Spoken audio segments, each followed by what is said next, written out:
Hey everybody, welcome back to the channel. HTM here with a bit of a news update for the Elder Scrolls Online. We just got a new studio director's letter. This is titled ESO's 2022 Retrospective and the Future.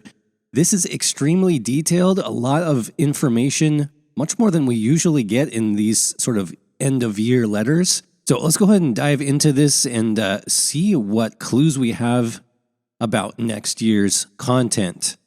First, a bit of a review of last year. As we approach the end of 2022, it's once again time to share some thoughts on where ESO is and to look ahead at what is in store for the game in the new year. In 2023, ESO will see an amazing chapter as well as some long-requested changes to the types of content that we will deliver based largely on community feedback. This is really interesting. But before that, before we get into all the details, 2022 is ending, winding down Legacy of the Bretons, and we're very happy to welcome millions of new ESO players who've joined over the course of 2022, which featured 2 new localizations, Spanish, Simplified Chinese. We returned to in-person events with the ESO Tavern in Germany, and it was a great year, even better that we got to start traveling again. They do talk about Update 36, the issues that launched with Update 36 starting back last month in November. They say here it introduced far too many bugs and issues. They're still chasing down issues with blocking in combat.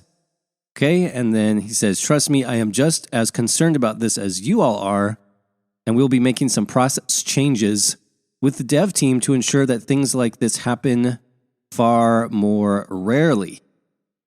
And then he says, with an aging code base, 26 million lines of code, it's difficult to be 100% efficient, but we can be far better, and we know it. So that is sort of the discussion of last year, which is, no surprise. If you've been playing ESO, you know everything about that. But this is what's really interesting. We have a very detailed, descriptive look at some big changes coming next year. So ESO looking forward. He writes that in general, there are 2 types of content in ESO. Handcrafted, such as quests, stories, and things you do one time per character. And then there's systems, which are activities generally repeatable, such as PvP, dungeons, trials, housings, dailies, etc. We've always had a mix of the 2 types of content, but in terms of dev team hours, the majority of the time developing the game has been weighted towards questing content. So that's obviously like the big chapter, the story DLC in Q4, things like that. Now, as mentioned above, the big news for next year, 2023, is that based in significant part on player feedback, we are now at the point where we are reassessing the balance of handcrafted or one-and-done style storytelling content versus repeatable game activities. Now, what does this mean? Well, he says ESO is a massive game with a huge number of zones, quests, and systems. We've created 40 or so hours of hand-built content every year since 2015. It's true. It's a lot of zones. It's a lot of content, as well as myriad of dungeons, new systems, one Tamriel thieving, assassinations, companions, tales of tribute, all of those things. But now that we have hundreds and hundreds of hours of questing content, enough for 4 or 5 regular RPGs, we are hearing from our new players that the sheer number of zones and stories and characters is intimidating.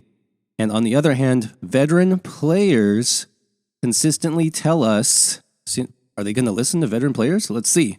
That they would like more content that isn't just played through once. They would like more content that they can enjoy for years, that utilizes already existing zones to add new things to do, and most importantly, introduces new gameplay. Okay, so this is huge. A shift in focus for sure starting next year.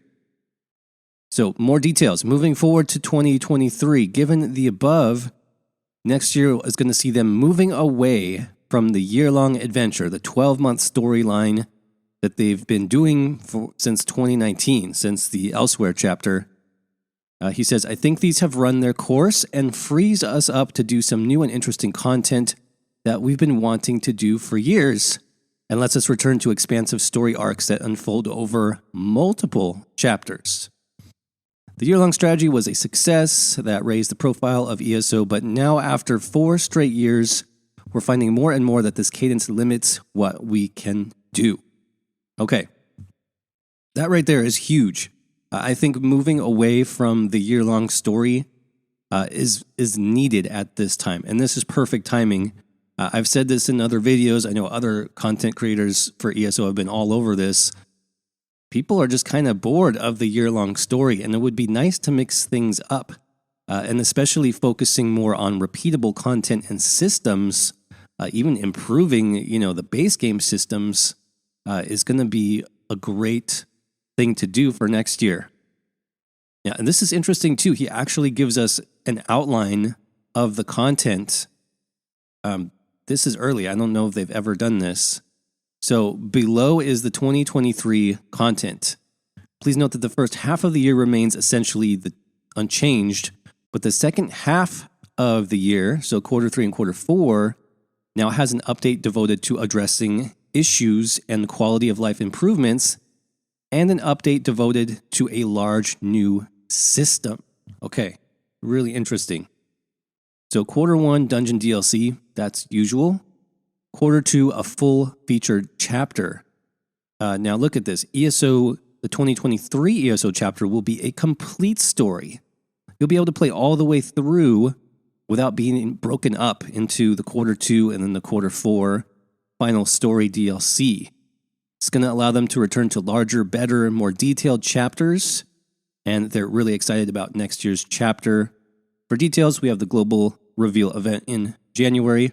One hint though, this will be part of a multi-year story arc and will contain one of the most requested new features. That's really interesting. What could that be?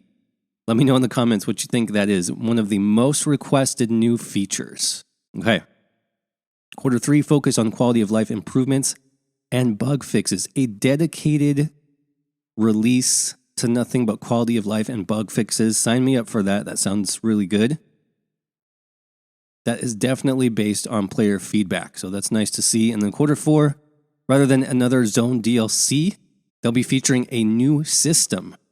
They're working on the concept and design for this now, and they'll get more details during the global reveal event in January. Looking back at ESO's evolution, since 2014, you can see that we often shake things up, try new things, and make changes as needed. So we will assess how this new cadence is received, both by the development team and in the community. If we have to make more adjustments, we will. Okay, so that's the first, real big change, is mixing up the release schedule. And like I said, I think this is perfect timing. I don't think there needs to be like a release schedule, honestly. I think the developers just need to do what the game needs. What we need right now is new systems. We need bug fixes. We need quality of life improvements. And so that's what they're doing. Just do it. It works. I think it's a really good choice for next year. He does go on to speak a little bit about hardware and server. So they're in the home stretch of upgrading and replacing all ESO data center hardware, which has been delayed to global slowdowns. Once complete, ESO servers and infrastructure will be much more reliable, as they saw from the upgraded PCNA server, and there'll be some performance improvements as well. So everything should be delivered and in place by December, I guess this month right now, and they need a month or two to install and test everything before shifting over to the new hardware. They say they're going to prioritize EU first, and then we'll return to NA to finish Xbox and PlayStation servers there, probably in late February or March of 2023. So keep an eye out for that. And then just a quick note on fan gatherings. There will be an in-person gathering this spring somewhere in the United States. So stay tuned for more details on that from the community team. But overall, huge update. I really did not expect this much detail in a letter like this. Typically, it's just kind of like lip service. It's like what we did this year. Next year, we're going to tell great stories, like, very generic kind of content. But we got a lot in this letter. So let me know what you guys think down in the comments section. What do you think of the new release schedule? What do you think that new feature is going to be?